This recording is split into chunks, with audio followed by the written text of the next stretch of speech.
ಕನ್ನಡ ವಾಹಿನಿಗೆ ಸ್ವಾಗತ. ಆಪರೇಷನ್ ಸಿಂಧೂರ ಭಾರತದ ಸಾಮರ್ಥ್ಯ ಸಾಬೀತು, ರಾಜ್ಯಪಾಲ ವಿಜಯ್ ಶಂಕರ್. ಆಪರೇಷನ್ ಸಿಂಧೂರ ದೇಶದ ಐತಿಹಾಸಿಕ ಯಶಸ್ಸು. ನಮ್ಮ ಮೇಲೆ ದಾಳಿ ಮಾಡಿದವರಿಗೆ ತಕ್ಕ ಉತ್ತರ ಕೊಡುತ್ತೇವೆ ಎಂಬ ಸಂದೇಶ. ಆಪರೇಷನ್ ಸಿಂಧೂರ ವಿಜಯೋತ್ಸವ ದೇಶದ ಸೇನೆಯ ಪರಾಕ್ರಮಕ್ಕೆ ಸಲ್ಲಿಸುವ ಅಭಿನಂದನೆ. ಮೇಘಾಲಯ ರಾಜ್ಯಪಾಲ ಸಿಎಚ್ ವಿಜಯ್ ಶಂಕರ್ ಹೇಳಿದ್ದಾರೆ. ತುಮಕೂರು ನಗರದ ಸರ್ಕಾರಿ ಪದವಿ ಪೂರ್ವ ಕಾಲೇಜು ಮೈದಾನದಲ್ಲಿ ಆಪರೇಷನ್ ಸಿಂಧೂರ ವಿಜಯೋತ್ಸವ ಕಾರ್ಯಕ್ರಮ ಉದ್ಘಾಟಿಸಿ ಮಾತನಾಡಿದರು. ಏಪ್ರಿಲ್ 22ರಂದು ಪೆಹಲ್ಗಾಮ್ನಲ್ಲಿ ಭಯೋತ್ಪಾದಕರು ಅಮಾಯಕ ಪ್ರವಾಸಿಗರ ಮೇಲೆ ದಾಳಿ ಮಾಡಿ ಹತ್ಯೆ ನಡೆಸಿದ ಕೃತ್ಯಕ್ಕೆ ಪ್ರತೀಕಾರವಾಗಿ ಭಯೋತ್ಪಾದಕರ ವಿರುದ್ಧ ನಡೆಸಿದ ಯಶಸ್ವಿ ದಾಳಿ ಎಂದಿದ್ದಾರೆ. ಪೆಹಲ್ಗಾಮ್ ದಾಳಿ ನಡೆದ ನಂತರ ಪ್ರಧಾನಿಯವರು 3 ವಿಭಾಗದ ಸೇನಾ ಮುಖ್ಯಸ್ಥರನ್ನ ಕರೆಸಿ ದಾಳಿಗೆ ಪ್ರತೀಕಾರ ತಂತ್ರ ರೂಪಿಸಿ ಆಪರೇಷನ್ ಸಿಂಧೂರ ಕಾರ್ಯಾಚರಣೆಯನ್ನ ಯಶಸ್ವಿಯಾಗಿ ಮುಗಿಸಿ ತಕ್ಕ ಉತ್ತರ ಕೊಡುವ ಶಕ್ತಿ ತಮಗಿದೆ ಎಂಬ ಸಂದೇಶ ಕೊಟ್ಟಿದ್ದಾರೆ. ಈ ಕಾರ್ಯಾಚರಣೆಯಲ್ಲಿ ಸೇನೆಯ ಪರಾಕ್ರಮ, ಯಶಸ್ಸು ಅಭಿನಂದಿಸೋಣ. ಶೌರ್ಯ, ಏಕತೆ, ದೇಶಭಕ್ತಿ ಹಿನ್ನೆಲೆ ಆಪರೇಷನ್ ಸಿಂಧೂರ ವಿಜಯೋತ್ಸವ ನಡೆದಿದೆ ಎಂದಿದ್ದಾರೆ. ಕೇಂದ್ರ ಜಲಶಕ್ತಿ ಮತ್ತು ರೈಲ್ವೆ ಖಾತೆ ರಾಜ್ಯ ಸಚಿವ ವಿ ಸೋಮಣ್ಣ ಮಾತನಾಡಿ, ಆಪರೇಷನ್ ಸಿಂಧೂರ ಭಯೋತ್ಪಾದನೆ ವಿರುದ್ಧ ಹೊಸ ಮಾನದಂಡ, ದೇಶದ ಮೇಲಿನ ದಾಳಿ, ಹಕ್ಕುಗಳ ರಕ್ಷಣೆಗೆ ಹಿಂಜರಿಯೋದಿಲ್ಲ ಎಂಬುದು ಈ ಕಾರ್ಯಾಚರಣೆಯಲ್ಲಿ ಸಂದೇಶ ಕೊಡಲಾಗಿದೆ. ಪ್ರಧಾನಿ ಮೋದಿಯವರ ನೇತೃತ್ವದ ಸರ್ಕಾರದಲ್ಲಿ ದೇಶ ಸುಭದ್ರವಾಗಿದೆ ಎಂದಿದ್ದಾರೆ. ಪೆಹಲ್ಗಾಮ್ನಲ್ಲಿ ಭಯೋತ್ಪಾದಕರು ಧರ್ಮ ವಿಚಾರಿಸಿ ಹಿಂದೂಗಳನ್ನ ಗುರಿಯಾಗಿಸಿ ಹತ್ಯೆ ಮಾಡಿ ದೇಶದಲ್ಲಿ ಕೋಮು ಸೌಹಾರ್ದತೆ ಮುರಿಯುವ ಪ್ರಯತ್ನ ಮಾಡಿದ್ರು. ಆದರೆ ನಮ್ಮ ಸೇನಾಪಡೆ ನಿಖರ ದಾಳಿ ನಡೆಸಿ ಒಂದೇ ಏಟಿಗೆ ಭಯೋತ್ಪಾದಕರನ್ನ ಧ್ವಂಸ ಮಾಡಿದ್ದೆ ಎಂದಿದ್ದಾರೆ.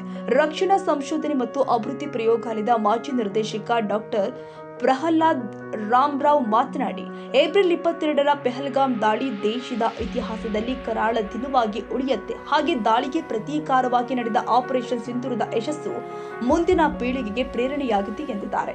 ಇಸ್ರೋ ಮಾಜಿ ಅಧ್ಯಕ್ಷ ಡಾಕ್ಟರ್ ಎಎಸ್ ಕಿರಣ್ ಕುಮಾರ್ ಮಾತನಾಡಿ, ವಿಶ್ವದಲ್ಲಿ ಭಾರತ ಬಲಿಷ್ಠವಾಗಬೇಕಾದ್ರೆ ನಾವು ವಿಜ್ಞಾನ ತಂತ್ರಜ್ಞಾನದಲ್ಲಿ ಪ್ರಗತಿ ಸಾಧಿಸಬೇಕಾಗಿದೆ. ತಂತ್ರಜ್ಞಾನದಿಂದಲೇ ಆಪರೇಷನ್ ಸಿಂಧೂರ ಯಶಸ್ವಿಯಾಗಲು ಸಾಧ್ಯವಾಗಿದೆ. ಆಪರೇಷನ್ ಸಿಂಧೂರಕ್ಕೆ ಅಗತ್ಯ ಮಾಹಿತಿಯನ್ನು ಬಾಹ್ಯಾಕಾಶದ ಉಪಕರಣಗಳಿಂದ ಪಡೆಯಲು ಸಾಧ್ಯವಾಗಿದೆ. 2047ಕ್ಕೆ ಭಾರತ ವಿಶ್ವದಲ್ಲಿ ಎತ್ತರದ ಸ್ಥಾನಕ್ಕೆ ಏರಬೇಕು ಅಂದ್ರೆ ತಂತ್ರಜ್ಞಾನದ ಸಾಮರ್ಥ್ಯ ಹೆಚ್ಚಿಸಿಕೊಳ್ಳಬೇಕು ಎಂದಿದ್ದಾರೆ.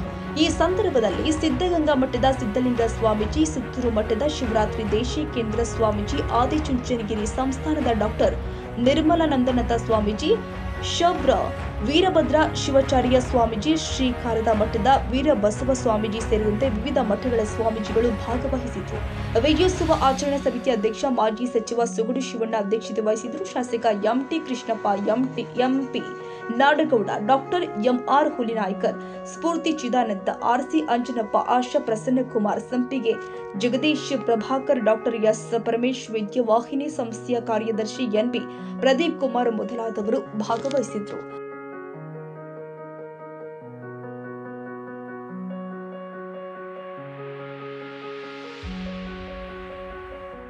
ತಾಜಾ ಸುದ್ದಿಗಾಗಿ ಎಂಟಿವಿ ನ್ಯೂಸ್ 24x7ಗೆ ಸಬ್ಸ್ಕ್ರೈಬ್ ಮಾಡಿ ಮತ್ತು ಬೆಲ್ ಐಕಾನ್ ಅನ್ನು ಒತ್ತಿ. ತಪ್ಪದೇ ಲಿಂಕ್ ಶೇರ್ ಮಾಡಿ.